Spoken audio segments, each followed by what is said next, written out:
안녕하세요, 흥진이입니다. 혹시 비엔나를 여행하시는데 클림트 키스만 보고 오실 생각인가요? 제가 그런 분들을 위해서 비엔나를 여행하실 때 꼭 만났으면 하는 3명의 예술가를 추천드리려고 합니다. 물론 비엔나 하면 생각나는 예술가들이 정말 많아요. 우리가 흔히 아는 모차르트도 있고, 그리고 요한 스트라우스, 클림트는 물론이거든요. 에곤 실레, 오스카 코코슈카, 도바그너 등등의 정말 유명한 사람들이 많이 있는 곳이지만, 제가 비엔나를 여행하기 전에 만나고 싶었던 3명의 예술가가 있거든요.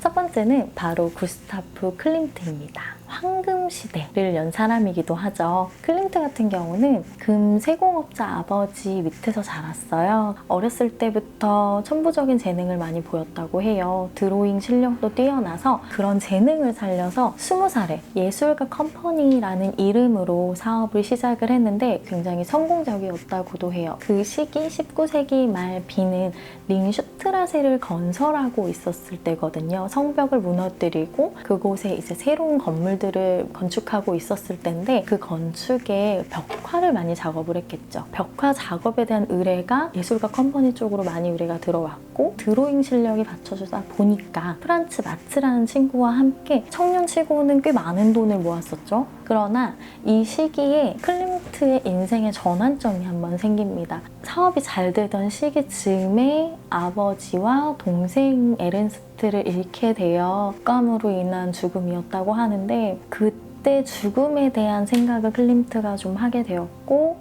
외부적인 충격이나 환경 그리고 또 감정에 대한 부분을 창작으로 표현을 하는 사람들이다 보니까 이때 사업을 그만하고 자기 개인의 작업으로 뛰어듭니다.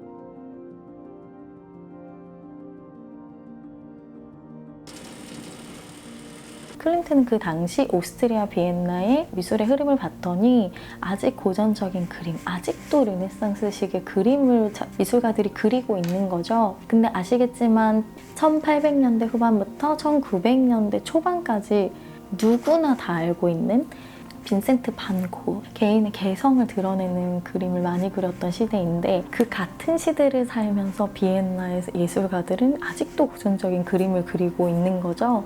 이대로는 안 되겠다. 클림트가 오스트리아의 예술을 발칵 뒤집는 시도를 합니다. 이게 바로 비엔나의 분리파를 결성하는 시기가 됩니다. 1897년도에 클림트가 초대회장이 돼서 아돌프 로스, 오토 바그너, 오스카 코코슈카 등등의 단체 조직을 만들었습니다. 그래서 그들만의 장소에서 자유로운 전시를 열고 정기 간행로를 발행하면서 그 관계를 유지를 했죠.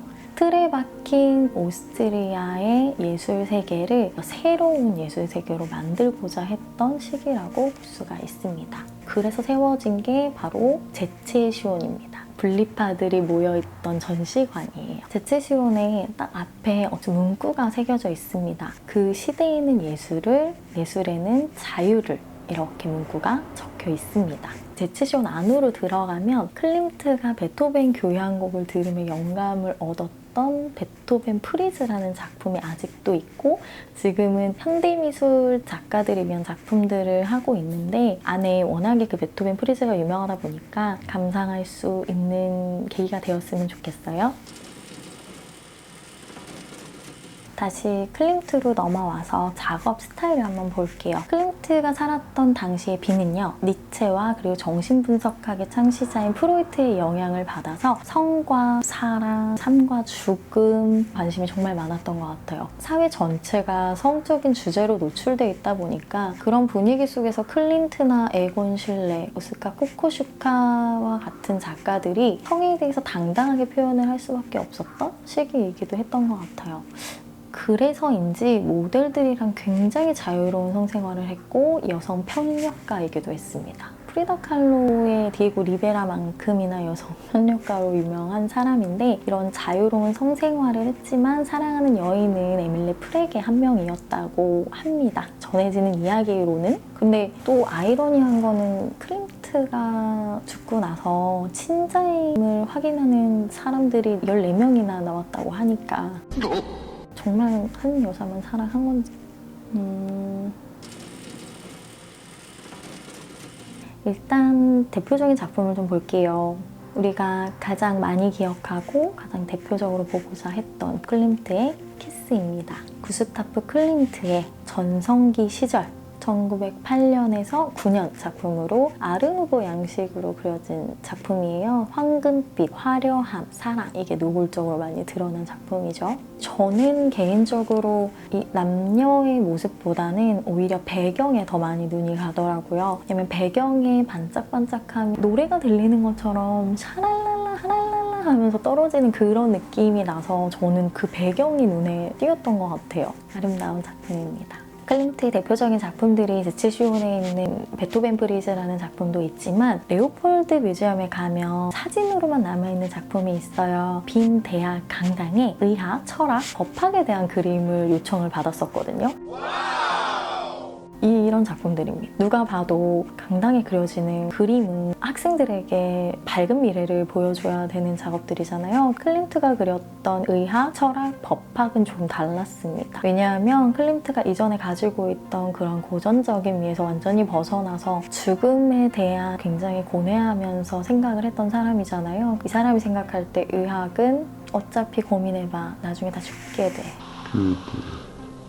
대학 학장에게 쫓겨나지 않은 게 다행이라고 생각할 만큼 파격적인 작품이었어요. 근데 이 당시에 이 작품은 미완성으로 남아지기도 했고 세계대전을 할 때 다 없애버렸기 때문에 지금은 남아있지 않은 안타까운 작업들입니다.